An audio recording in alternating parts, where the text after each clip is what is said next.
오늘 우리에게 주어진 하나님의 말씀, 에베소서 1장 15절에서 23절 말씀입니다. 이를 인하여 주 예수 안에서 너희 믿음과 모든 성도를 향한 사랑을 나도 듣고 너희를 인하여 감사하기를 마지 아니하고 내가 기도할 때에 너희를 말하노라. 우리 주 예수 그리스도의 하나님 영광의 아버지께서 지혜와 계시의 정실을 너희에게 주사 하나님을 알게 하시고 너희 마음등을 밝히사 그의 부르심의 소망이 무엇이며 성도 안에서 그 기업의 영광의 풍성이 무엇이며 그의 힘의 강력으로 역사하심을 따라 믿는 우리에게 베푸신 능력의 지극히 크심이 어떤 것을 너희로 알게 하시기를 구하노라. 그 능력이 그리스도 안에서 역사하사 죽은 자들 가운데서 다시 살리시고 하늘에서 자기의 오른편에 앉히사 모든 정사와 권세와 능력과 주관한 자와 이 세상뿐 아니라 오는 세상에 일컫는 모든 이름 위에 뛰어나게 하시고 또 만물을 그 발 아래 복종하게 하시고 그를 만물 위에 교회의 머리로 주셨느니라.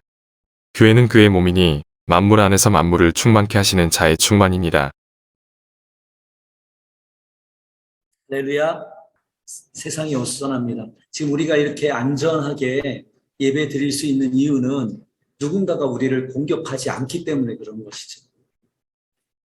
만약에 이 시간에 누군가가 이 건물에 들어와서 어떤 일을 벌인다고 한다면 우리는 이렇게 편안하게 조용하게 예배에 집중할 수 없을 것입니다.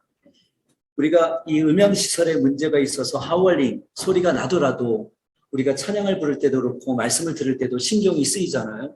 이런 작은 것 하나도 우리의 마음에 불편하게 다가오는데 여러분 지금 이 순간에 포탄이 날아오고 미사일이 날아와서 시내 한복판에 떨어지고 누군가가 아우성을 치면서 죽어간다고 한번 생각해 보세요. 그 옆에 있는 사람만 죽어가는 것이 아니라 지금 나의 생명도 그 탱크의 포탄과 미사일로 인해서 두려움에 떨면서 숨어 지내야 되고 지하실로 또 그 다음에 지하차도로 숨어 지내야만 된다고 한다면 어떤 삶을 우리가 살 수 있겠습니까? 얼마나 불안하겠습니까? 필리핀이 비록 우리나라보다 잘 사는 나라는 아니지만 또 치안이 우리나라보다 좋은 나라는 아니지만 그럼에도 불구하고 우리가 이렇게 걱정 없이 편안하게 살 수 있는 이유 중에 하나는 누군가가 우리를 공격하지 않기 때문에 그렇습니다.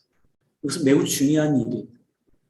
자신의 이익을 위해서 자신의 힘을 과시하기 위해서 다른 누군가에게 공격을 한다고 하는 것은 너무나 비참한 일이고 그걸로 인해서 아픔을 겪게 되고 목숨이 위험을 받고 심지어는 평생을 고통 가운데 살아가는 사람도 있다는 것을 우리는 기억해야 할 것입니다.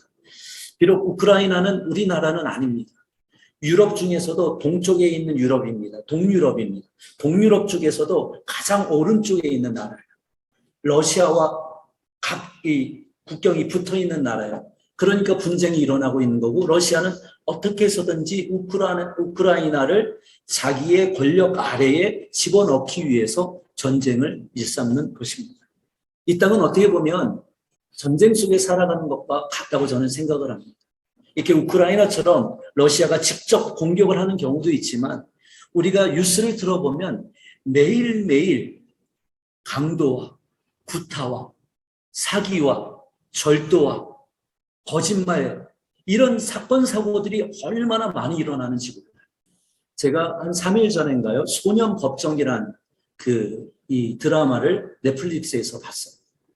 소년법정은 어떤 이야기냐 하면 촉법소년 죄를 짓는데 이 법정 연령이 안 되는 정확히 제가 나이는 모르겠는데 15cm 18cm는 잘 모르겠어요. 그 나이 이하가 죄를 저지르면 이 정식 법정으로 가지 않고 소년 법정에서 먼저 이 법의 판단을 받게 되거든요.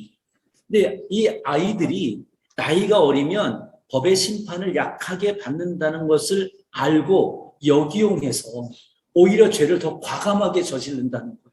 어른들보다.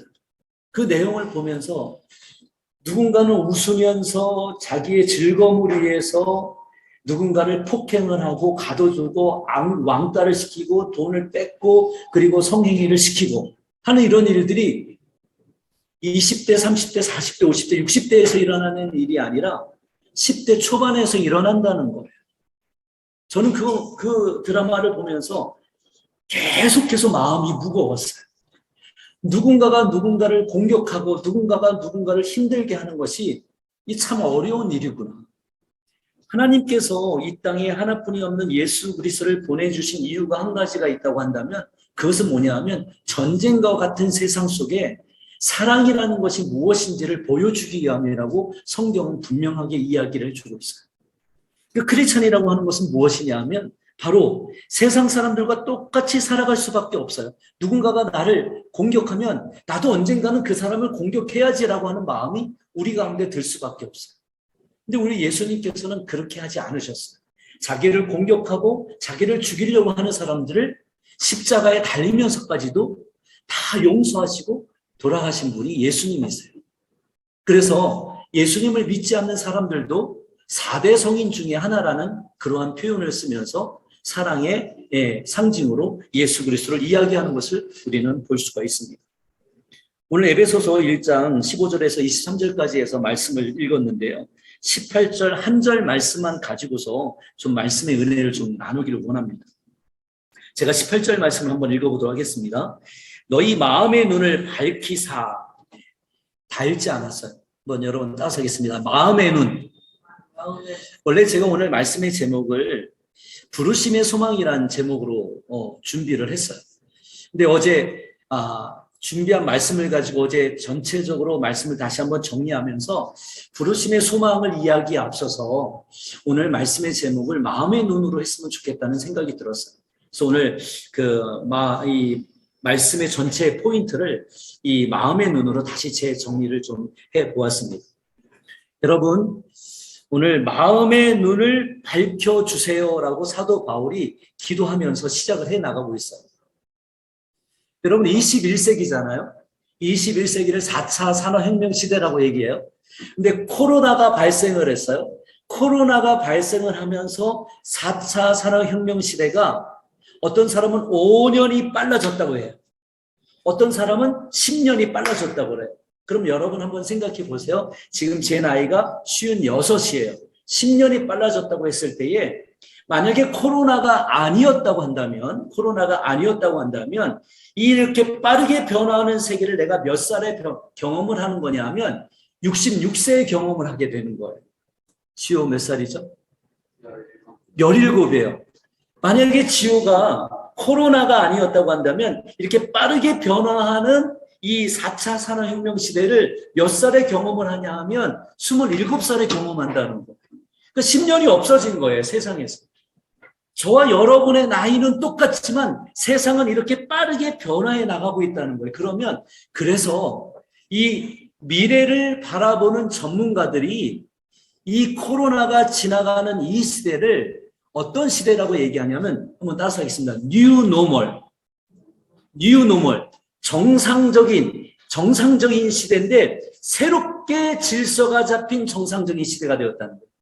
옛날의 질서에서 새로운 질서로 바뀌어서 뉴 노멀 사회로 바뀌어졌다는 거예요. 10대는 잘 그걸 경험을 못할 거예요. 왜냐하면 인터넷 세대고 스마트폰 세대니까. 그런데 40대, 50대, 60대를 살아가는 저와 여러분들은 줌으로 예배를 드린다고 하는 것은 생각지도 못했어요. 줌으로 제가 지금 요즘 강의를 하고 있거든요. 줌으로 제가 강의를 한다는 것은 생각지도 않았어요. 만약 5년, 6년, 7년, 8년 그리고 지금 전 세계에 있는 학교들이 다 인터넷을 통해서 수업을 하고 있었어요. 옛날에는 방송으로 수업을 하면 조금 낮은 단계의 수업이라고 생각했어요. 한국에도요, 방송통신학교가 있었어요. 또 인터넷으로 공부하는 학교들이 있었어요. 사이버 대학이라고 얘기했었어요. 그러면 5년 전만 해도 방송통신대학교, 사이버대학, 인터넷을 통해서 뭔가 공부를 하는 것들은 질이 낮은 거라고 생각했어요. 그런데 지금 다 무엇으로 공부를 해요? 인터넷을 통해서, 사이버를 통해서 다 공부하고 있잖아요. 완전히 달라진 거예요. 이제 우리 10대들이 살아가는 시대는 인터넷이 중심이 되는 세대이고 또 로봇이 중심이 되는 세대이고 우리가 꿈꾸기만 했던 모든 일들이 현실 속에서 다 이루어지는 그러한 삶을 살아가게 되는 거예요. 여러분 보세요. 예수를 믿는다고 하는 것은 한번 따서 하겠습니다. 눈이 바뀌는 거예요. 눈이 바뀌는 거예요. 보는 눈이 바뀌는 거예요. 우리가 이제 코로나를 지나서 새로운 세상을 살아가려면 줌에 익숙해져야 되는 거예요. 이 스마트폰에 익숙해져야 되는 거예요. 이 아저씨들은요, 전화기만 써요, 전화기만 써요. 또 뭐 쓰는지 아세요? 카톡만 써요, 카톡만 써요. 그리고 또 뭐 쓰는지 유튜브만 써요. 그 이상을 잘 못해요. 유튜브가 나오기 별로 전에는 카톡이 유일하게 쓰는 것 중에 하나였어요. 별로 쓰는 게 없어요. 근데 우리 친구들은 이걸 가지고 또 하나 더 뭐 해요? 게임하잖아요. 근데 게임하는 게 왜 중요하냐면 앞으로 저와 여러분의 세대는 가상의 세계, 메타버스의 세계에서 모든 일들이 이루어지기 때문에 그래요. 옛날에는 사업을 하려면 만나야만 됐어요. 직접 만나야만 됐어요. 제가 누군가에게 복음을 전하러 갈 때도 만나야만 됐어요. 그런데 이제는 직접 만나지 않아도 인터넷을 통해서 사람을 만날 수가 있어요. 사업을 해도 이제는 인터넷을 통해서 사업을 할 수가 있어요. 이제는 메타버스 안에서 교회 건물이 지어지고, 메타버스 안에서 대학교가 세워지고, 메타버스 안에서 입학 인터뷰가 이루어지고, 메타버스 안에서 바로 어떤 일들이 일어나면 사업이 일어나게 되는 거예요. 사업이 일어나게 돼요. 이제는 페이스북, 알리바바, 또 이제 유튜브, 인스타그램을 지나서 무슨 시대로 지나가고 있다고 얘기를 해요? 메타버스의 시대로 지나가고 있다고 얘기를 해요. 지금 목사님이 여러분하고 좀 떨어지지 않는 그러한 이 생각을 갖기 위해서 메타버스를 공부를 하고 있거든요. 메타버스를 좀 실험을 하고 있어요. 되게 어색을 해요. 되게 어색해. 근데 거기에서 게임만 이루어지는 게 아니라 여러분이 가상으로 게임만 하던 그 세상 속에서 뭐가 이루어지냐면 돈을 버는 일들이 이루어진다는 거예요. 놀라운 거죠. 그리고 이미 게임 속에서, 메타버스 속에서 돈을 벌어갈 수 있도록 어떤 머니가 생겼어요? 가상의 머니가 생겼어요. 블록체인을 통해서 이 가상의 머니가 생겨서 우리는 그걸 코인이라고 부른단 말이에요. 벌써 이제 돈을 벌기 시작하는 사람들은 많은 문제점이 발생을 하고 있지만 거기에 지금 막 뛰어들고 있단 말이에요. 목사님이 왜 여러분들에게 이런 이야기를 하는 걸까요? 왜 사도 바울은 하나님을 믿는 사람들에게 기도를 할 때 마음의 눈을 열으라고 하는 이유가 뭘까요? 그것은 바로 이건 거예요. 옛날 생각만 하면서 21세기를 살아갈 수 없다는 거예요. 옛날의 것만을 고집하면서 나는 인터넷 안 써, 스마트폰 안 써, 나는 그냥 내 방식대로만 살아갈 거야 라고만 살아간다면 자기 혼자는 살아갈 수 있지만 함께 어우러서 살아가지는 못한다는 거예요. 그리고 빠르게 변화하는 이 세상에 적응을 하기 위해서는 새로운 질서 속에서 새롭게 변화하는 것들이 무엇인지 알아야 돼요. 이걸 뭐라고 하냐면 한번 따서 하겠습니다. 세계관. 새롭게 세계관이 바뀌는 거예요. 전에는 20세기의 사고 방식으로 살아갈 수 있었어요. 근데 이제는 21세기를 넘어서 이제는 4차 산업혁명 시대는 뭐냐면 22세기로 살아가야 된다는 뜻이에요. 그러면 예수님을 믿는 저와 여러분들도 기도할 때에 내가 지금 살아가는 방식으로 기도하는 것을 뛰어넘어야 된다는 거예요. 그러면 성경에서 말하는 마음의 눈은 뭘 얘기하냐면 한번 따서 하겠습니다. 하나님이 바라보시는 대로. 그렇죠. 그게 중요한 거예요. 우리가 예수님을 믿고 기도한다는 것은 믿지 않는 사람들도 다 기도한단 말이에요. 절에 다니는 사람들도 다 기도한단 말이에요. 심지어는 미신을 믿는 사람들도 다 기도한단 말이에요. 아무것도 안 믿는다고 하는 사람들도 갑자기 어려운 일이 닥치면 뭔가에 기도하고 싶은 마음이 드는 게 사람이란 말이에요. 근데 기독교는 우리 예수를 믿는다고 하는 것은 이렇게 수많은 사람들이 막연하게 기도하는 것과는 다르다는 거예요. 그래서 마음의 눈을 떠야 된다는 거예요. 마음의 눈을 떠야 돼요. 그래야 하나님께서 우리에게 주시기 원하시는 것이 무엇인지를 발견할 수 있다는 거예요. 그럼 마음이 뭐예요? 마음이 어디에 있어요? 여러분 질문 한번 해보겠습니다. 마음이 머리에 있습니까? 아니에요? 그 마음이 여기에 있습니까? 왜 여러분들 마음이 여기에 있다고 믿어요? 마음이 여기 있지 않아요. 우리가 여기가 심장이니까 심장이 있잖아요. 심장이 하트니까 우리가 마음으로 번역을 하잖아요. 근데 여기에서 피가 공급되는 것인지 여기에 마음이 있다는 것은 아무도 몰라요. 요즘 21세기에 최첨단을 연구하는 뇌과학자들은 이제까지 마음은 여기에 있다고 우리가 알고 있었는데 뇌과학자들은 지금 마음이 어디 있다고 얘기하냐면 어디에 있다고 얘기할까요? 어디에 있다고 얘기할까요? 뇌에 있다고 얘기를. 그러니까 뇌는 단순히 지성만 가지고 있는 것이 아니라 이 심장은 이 피를 돌게 하는 역할을 하는 것이고 그것도 다 뭐가 관계하는 거예요? 뇌가 관계하는 거잖아요.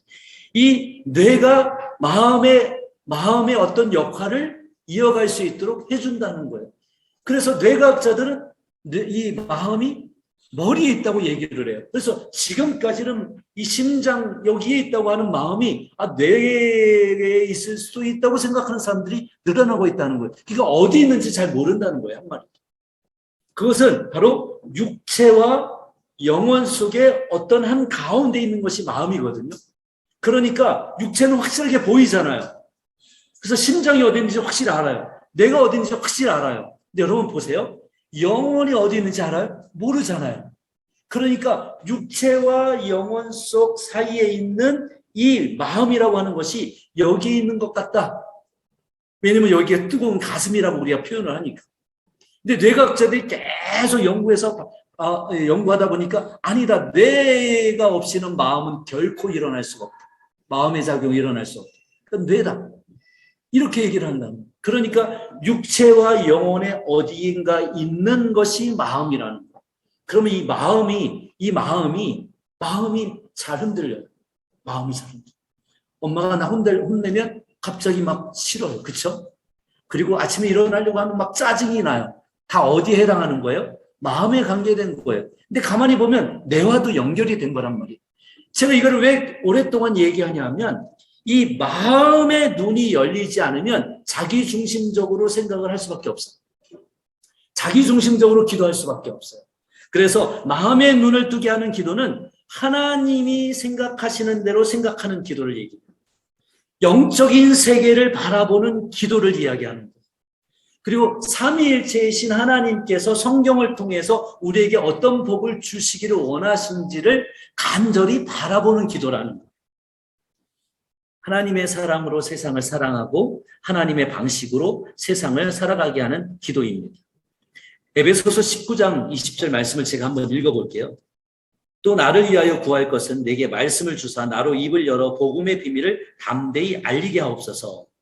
이 일을 위하여 내가 쇠사슬의 메인 사신이 된 것은 지금 에베소서 이 에베소서 지금 저와 함께 말씀을 나누고 있는 이 에베소서는 사도 바울이 쓴 편지거든요. 근데 사도 바울이 지금 어디에 있냐 하면 감옥에 갇혀 있어요. 그래서 쇠사슬의 메인바 됐다고 표현을 해주고 있잖아요.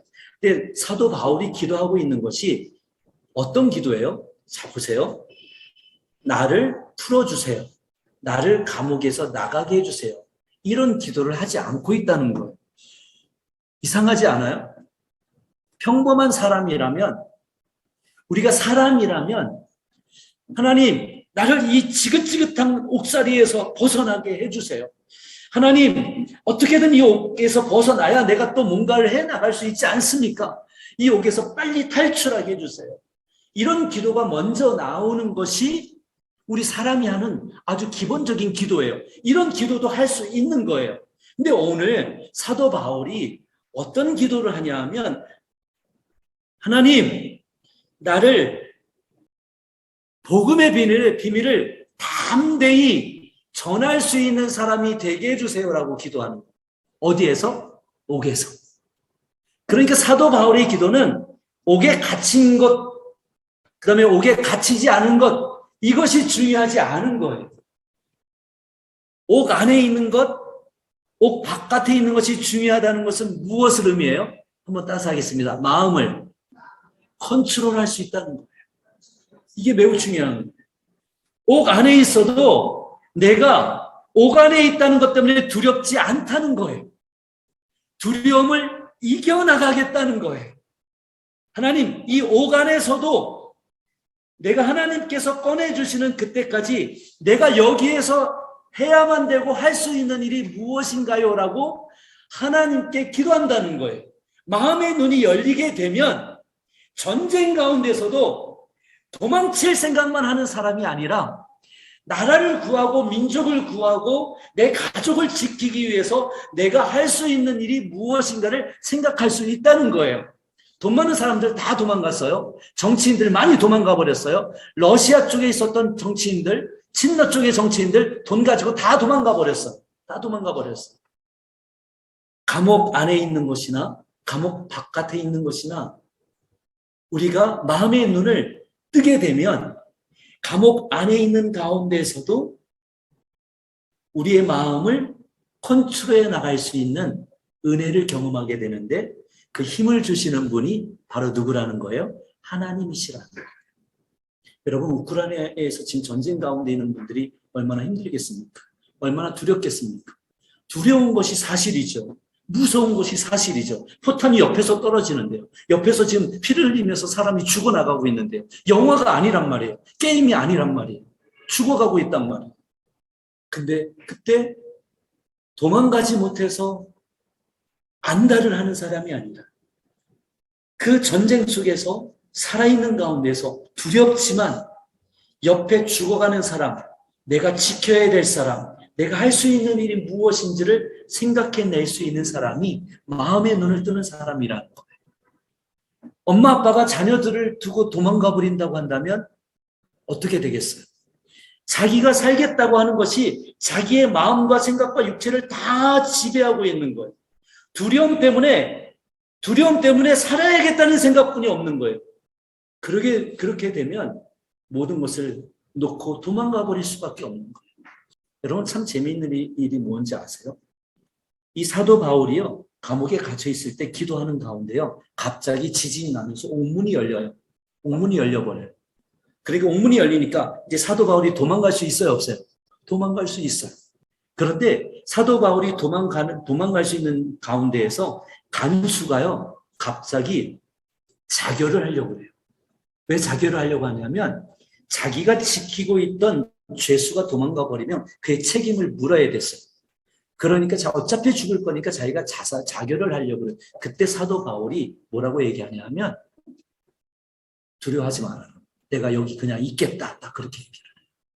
사도 바울은 자신의 생명도 중요하지만 누구의 생명을 또 중요하게 생각하는 거예요? 자신을 지키고 있던 그 간수의 생명도 중요하게 생각을 하고 있었던 거예요. 사도 바울의 생명도 중요하지만 누구의 생명도 중요한 거예요? 다른 사람의 생명도 중요하다는 것을 안 거예요. 그렇기 때문에 사도 바울은 그 옥에서 도망가지 않고 무엇을 합니까? 무엇을 합니까? 그렇죠. 그때 두려워 떠는, 오히려 죄수가 두려워 떨어야 되는데 간수가 두려워 떨고 있어요. 두려워 떠는 간수에게 하나님의 복음을 전해요. 그리고 그 복음을 간수가 받아들여요. 사도 바울이 어떤 기도를 했어요? 감옥 안에서도 이곳에서 어떻게든 내보내 주세요라고 하는 기도를 할 수도 있지만, 하나님, 내가 지금 이 순간에 감옥 안에 있습니다. 감옥 안에서 풀려지기까지 제가 할 수 있는 일이 무엇입니까? 하나님, 만약에 복음을 전하는 일이라고 한다면 이곳에서도 복음을 전할 수 있게 하옵소서 기도했어요. 그래서 옥문이 열리는 가운데에서도 도망갈 생각만을 하고 있었다고 한다면 그 문 열린 것이 무엇으로 보였을까요? 탈출구로 보였을 거예요. 그러나 사도 바울은 그게 탈출구가 아니라 간수를 만나게 해주신 하나님의 놀라운 계획으로 보았던 거예요. 또 다른 생명을 구하는, 한 생명을, 육신의 생명도 구할 뿐 아니라 영적인 생명도 구하는 하나님이 주신 놀라운 블레싱의 기회로 보았던 거예요. 여러분, 바로 이게 기독교인 거예요. 이게 바로 예수님의 사랑인 거예요. 나를 뛰어넘어서 내 주변에 있는 사람들과 함께 사랑하고 평화를 누리면서 복을 누리면서 살아가게 하기 위한 것이 바로 하나님께서 저와 여러분을 구원하시고 복을 주시기 위한 가장 중요한 목적이에요. 이제 말씀을 좀 마무리하려고 해요. 18절 말씀입니다. 너희 마음의 눈을 밝히사 그의 부르심의 소망이 무엇이며 성도 안에서 그 기업의 영광의 풍성함이 무엇인지를 알게 하기를 원합니다. 눈을 떠야 정말로 하나님이 어떤 분인지를 알게 된다는 거예요. 눈을 떠야 지금 불안하고 힘든 상황이지만 이 상황 속에서도 내가 무엇을 해야 되는지를 하나님 안에서 결정하고 그 문제가 해결되었을 때에 또 다른 부분에서 하나님께 더 크게 역사하시는 하나님이 예비하시는 축복을 여러분들이 경험할 수 있다고 성경은 얘기하고 있는 거예요. 부르심의 소망만 알는 것이 아니라 뭣도 안다고 말씀해 주고 있냐면 기업의 영광의 풍성함, 이 기업의 영광의 풍성함은 미래에만 있는 것이 아니라 앞으로 현세에도 있을 복이라고 성경은 분명하게 얘기를 해주고 있습니다. 한번 이걸 읽어보겠습니다. 시작. 당신은 축복의 통로입니다. 영어로 be a blessing.